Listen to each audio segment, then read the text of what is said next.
అన్నంలోకి అప్పటికప్పుడు చేసుకొని ఒక మంచి రుచికరమైన పొడిని చూపిస్తానండి. చాలా రుచిగా ఉంటుంది.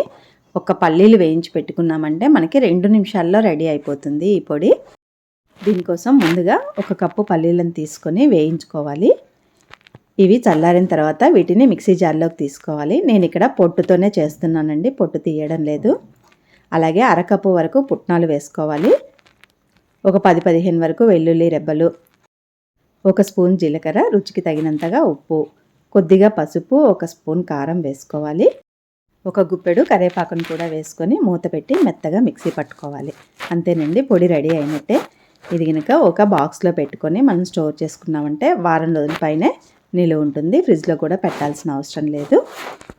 అచ్చంగా పల్లీలతో చేసామనుకోండి ముద్దలా వస్తుంది. అదే కొంచెం పుట్నాల పప్పు వేసామనుకోండి ఈ విధంగా పొడి పొడిగా చాలా రుచిగా కూడా ఉంటుంది. ఒకసారి ట్రై చేయండి. నచ్చితే మాత్రం లైక్ చేయండి. Thank you.